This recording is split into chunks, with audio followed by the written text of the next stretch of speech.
تحریک اسلام کے YouTube channel کو سبسکرائب کیجیے، ساتھ ہی بیل آئیکن کو پریس کیجیے تاکہ آنے والی ہر ویڈیو کی خبر آپ کو ملتی رہے۔ ہماری ویڈیوز کو لائک، شیئر اور کمنٹ میں اپنی رائے کا اظہار کیجیے۔ ساتھ ہی ہمارے واٹس ایپ گروپس کو جوائن کیجیے، فیس بک پیج کو فالو اور لائک کیجیے۔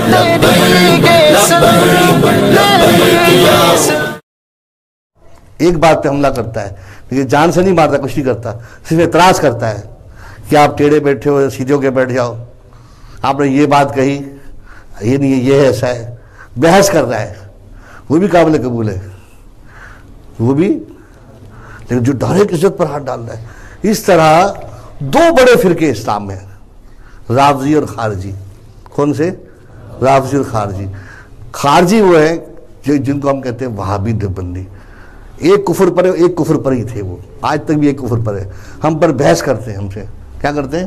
بحث کرتے ہیں کہ اتنا ادب نہ کرو، مزار پر مت جاؤ، بحث کرتے ہیں، یہ کرو وہ کرو، بحث کرتے ہیں۔ سمجھ میں آئی بات نہیں؟ یہ بحث کرتے ہیں، قابل بحث ہے، سمجھایا جا سکتا ہے، کبھی کبھی سمجھ بھی جاتے ہیں، قابل بحث ہے۔ ان میں کچھ لوگ ایسے ہیں کہ جو ہم میں سے نکلے ہیں، اتنا کفر نہیں کرتے کہ ہم ان کو کافر کہیں، وہ بعض ایسے کہ کافر ہے، کھلے کافر ہے، جیسے اہل حدیث ہے، کھلے کافر ہے، ٹھیک ہے، ان سے ہم بحث نہیں کرتے۔ لیکن وہ رافضی طبقہ ہے نا، رافضی طبقہ ہے، یہ وہ طبقہ ہے کہ جو ہماری پاک بیویوں پر، پاک صحابہ کرام پر خالی اعتراض نہیں کرتا، ان کی تذلیل کرتا ہے۔ کیا کرتا ہے؟ ان کی تذلیل کرتا ہے، اور ان کی تذلیل کر کے ہمیں تکلیف پہنچاتا ہے۔ بی بی عائشہ صدیقہ کو گالیاں دیتا ہے، گندی گندی لعنتیں دیتا ہے، جو صدیق اکبر کو لعنتیں دیتا ہے، جو منتیں مانتا ہے، تیری منت پوری ہونی ہے تو عائشہ صدیقہ کو عمر فاروق کا معذرہ نام لے اور لکھ کر اس پر جا کر پیشاب کرتے تیری منت پوری ہو جائے گی۔ اور شیطان ان کی منتیں پوری کرواتا ہے، کفر کی، کفر سے منتیں پوری ہوتی ہیں نا، کفر کی منتیں پوری ہوتی ہیں۔ یہ میں کوئی سنی سنائی باتیں نہیں ہیں بھائی، میں تو مطلب اس سے تحقیق کر رہا ہے، زمانہ گزر گیا ان کے ساتھ۔ تو یہ وہ فرقہ ہے کہ جو آج سے 20-25 سال پہلے، جب تک خمینی کی حکومت قائم نہیں ہوئی تھی، اس وقت تک کفر کی شرح اتنی کی تفصیل نہیں تھی، کچھ ان میں مسلمان بھی تھے، کچھ کافر بھی تھے، لیکن خمینی کی حکومت جو باقاعدہ اب شیعہ حکومت قائم ہوئی ایران کے اندر، اس حکومت کے ہونے کے بعد انہوں نے نت نئے، یعنی کہ ان کو کفر کے نئے نئے طریقے ایجاد کرنے کا کیا ہے؟ شوق ہے۔ میں 20 سال کے مطالعے میں دیکھ رہا ہوں ان کو، 20 سال کے مطالعے میں دیکھ رہا ہوں شیعوں کو، کہ یہ نئے نئے شوق ان کو کفر کے پیدا ہو رہے ہیں، ہر دن نیا شوق، ہر دن نیا شوق، نیا کفر، نہیں کہ اب حتیٰ کہ تازہ ترین مطلب 5 سال کی بات تو 4 سال کی بات ہے کہ اتحیات کے اندر بھی یہ جو نا حضرت علی کا نام ڈالنے کے لیے انہوں نے کوششیں کی ہیں۔ اور معاذ اللہ یہ مطلب ہے کہ نئے مطلب ہے کہ ابھی انہوں نے نکالے 5 سال سے کہ معاذ اللہ سیدہ خاتون جنت جو معاذ اللہ ان کو شہید کیا گیا ہے، یہ بھی نکالا، اور جگہ جگہ شہیدہ کا پروپیگنڈا کیا جا رہا ہے۔ تو یہ وہ کافر ہیں کہ جو ہمیں تکلیف پہنچاتے ہیں، ہمارے صحابہ کرام کو، ہمارے رسول اللہ صلی اللہ علیہ وسلم کو، ان کی اولاد کو تکلیف پہنچاتے ہیں۔ اور ان کا کفر جو ہے اتنا جاتا ہے کہ بعض اوقات یہ جتنے بھی دنیا میں کفر ہوئے ہیں، شرک ہوا ہے یا منافق ہوا ہے، جو بھی شرک ہوئے، کس میں کیا مرتد ہے، جو بھی زندیق ہے، ملعون ہے، جو بھی اقسام ہے نا، وہ سب کی سب ان کے تو ساری موجود ہے، ساری اقسام کفر دنیا کی، مشرک سے لے کے، کبھی حضرت علی کو خدا بنا دیتے، آگے مشرک آ گیا، کبھی مطلب ہے کہ معاذ اللہ رسول اللہ صلی اللہ علیہ وسلم پر جو استہزاء کرتے منافق ہو جاتے ہیں، کبھی صحابہ کرام پر کرتے کفر ہو جاتے ہیں۔ یہ تمام تر کفر کا مجموعہ جو پوری دنیا میں آج تک کفر ہوتا رہا ہے، اس تمام کفر کا مجموعہ، اور مجموعے کے بعد میں مزید نئے کفر کا شوق، نئے کفریات کا شوق ان کے اندر، نت نیا شوق ہے ان کو، نیا روز کیڑا چلتا ہے ان کو، روز شیطان کو بغلاتا ہے کہ نئے کفر ایجاد کرو۔ اور واقعی میں دیکھ رہا ہوں کہ ہر روز ان کا نیا کفر، ہر روز ماتم کے نئے انداز۔ بی بی صاحبہ گئی فدق لینے، اس دن ہی میرے صاحب تشریف نہیں تھے، یار میں نے کہا آپ لوگ کتنا ظلم کرتے ہو۔ بی بی صاحبہ فدق کے لیے گئی، فدق کے باغ کے لیے گئی، دو عالم کے مالک مختار جن کے ساتھ سے دنیا کے خزانوں کی چابیاں پیش کی گئی، ان کی بیٹی جو ہے وہ کنیز مانگنے گئی، انہوں نے کنیز نہیں دی، وہ فرمایا کہ اس سے اچھی چیز لے لو نا، کنیز سے اچھی چیز لے لو، کنیز سے بھی اچھی چیز لے لو، تسبیحات فاطمہ دے دی قیامت تک کے لیے. اور جن کے جو ہے بونڈے جو ہے پانی بھر بھر کر بونڈے چھل جاتے تھے. ایک بستر تھا ان کے پاس، انہوں نے تو دوسرا بستر نہیں مانگا، مولا علی نے بھی بستر نہیں دیا، لاکے بھی نہیں دیا، مانگا بھی نہیں. فرماتے ایک بستر تھا، رات کو سوتے تھے، دن کو اس پر جانوروں کو جو ہے چارہ ڈال کر چارہ کھلاتے تھے. ایک بشیزہ تھا، اسی سے پانی بھرتی تھی، اسی گھر کا کام کرتی تھی خود. تو انہوں نے کبھی ساری زندگی مولا مشکل کشاتے تو کوئی چیز مانگی ہی نہیں ہے. تو پھر باتیں پھر مانگنے چلے گی، اتنا سا باغے پھر مانگنا تو پھر ساری مانگتی. صحابہ کرام ایک اشارہ کر دیتے، دیناروں کی بھوریاں بھر بھر کے گھر بھر دیتے تھے. دیناروں کی بوریوں سے گھر بیٹھے کھاتے جنتے اگر مانگتی دولت، اگر دولت کی طلب ہوتی. تو یہ باغ فدق کا الزام لگا کر کیا کر رہے ہیں، یوں انڈائریکٹ جو ہے خاطر جنت کی توہین کر رہے ہیں. کیا کر رہے ہیں؟ توہین ہے. یہ بھی جو بھی محبت کے ان کے انداز ہے حضرت علی سے، یہ انداز کیا ہے؟ انداز محبت نہیں ہے، انداز توہین ہے. انداز توہین ہے. حضرت امام حسن کو نہیں مانتے، انداز توہین ہے. تو اس وقت جو ہے اب بات یہ پھر آخر اہم یہاں آپ کے طور کہ ہمارے سامنے دو دشمن ہیں. ایک طرف ہمارے جو ہے مشرق کی طرف ہندوستان ہے اور مغرب کی طرف ایران ہے. اب ہمارا تجزیہ یہی ہے کہ ہندو جو ہے ہمارے، وہ خود اپنے کفر کے، ان کا کفر اپنا ذاتی کفر ہے. ان کا کفر ہندوؤں کا کیا ہے؟ ذاتی کفر ہے. وہ چوہے میں لگے ہوئے ہیں، گائے میں لگے ہوئے ہیں، اپنی بستی میں لگے ہوئے ہیں. گستاخی رسول وہاں ہندوستان میں نہیں ہے. ہندوستان کے لوگ جو ہے گستاخی رسول نہیں کرتے نا، وہاں یہ چیز نہیں ہے. ایسا کوئی کیس وہاں عام نہیں ہے. ٹھیک ہے، وہ کفر میں ہیں، کافر ہیں، لیکن اپنے کفر میں مست ہیں. ان کے کفر سے ہمارے ایمان کو کوئی نقصان نہیں ہے، یا وہ ہمارا دل نہیں دکھاتے. گائے کا پیشاب پیتے تو ہمارا دل نہیں دکھتا اس طرح کہ اس طرح یہ خاتون جنت کی توہین کر کے دل دکھاتے ہیں ہمارا. جو رسول اللہ صلی اللہ علیہ وسلم کی توہین کر کے دل دکھاتے ہیں، بیوی عائشہ صدیقہ رضی اللہ تعالیٰ کی توہین کر کے، عمر فاروق رضی اللہ تعالیٰ کی توہین کر کے ہمارا دل دکھاتے ہیں.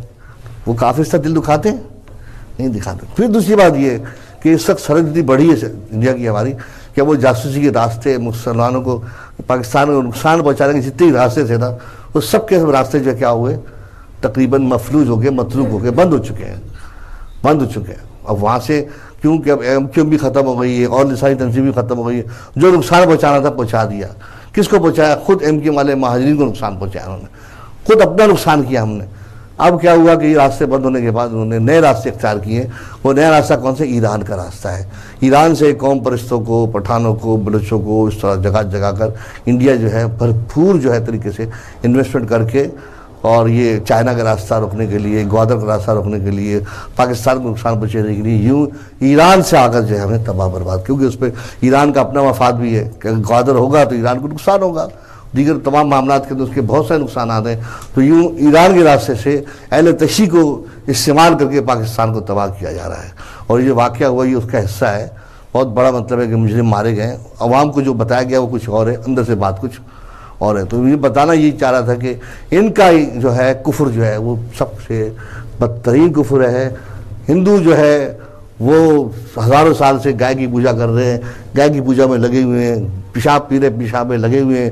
لیکن اہل تشیع وہ کافر ہیں کہ جو ان کا کفر جو ہے، یہ بات میری بالکل آن دی ریکارڈ جانی چاہیے اس پہ، بالکل مسلمانوں کو. ان کا کفر جو ہے روز نئی نئی ترقیاں کرتا ہے، نئی نئی کروٹیں بدلتا ہے. اب آپ کو تو پتہ نہیں ہوگا، اب آپ کو میں بتا دیتا ہوں. جس طرح مکہ مکرمہ ہے، ہمارا کیا ہے؟ حرم ہے، ہم حج کرتے ہیں. اب یہ مقابلے میں نجف کو اپنا حرم بنانا چاہ رہے ہیں. اور آپ کو بھی بتا دوں کہ وہ نجف کو حرم کہتے ہیں. کیا کہتے ہیں؟ حرم کہتے ہیں.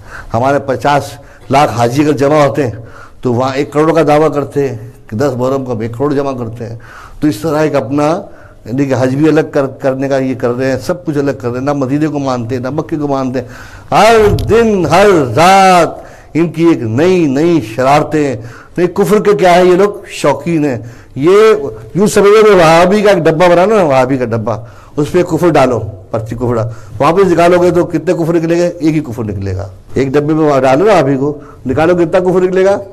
ایک وہی کا نکلے گا کہ یار یہ نہیں کرو، وہ نہیں کرو، مذہب ہے یہ، یہاں سے نہیں بولو. بس یہ سنتے آ رہے ہیں میرے خیال میں ہم 100 سال سے، یا رسول اللہ مت بولو.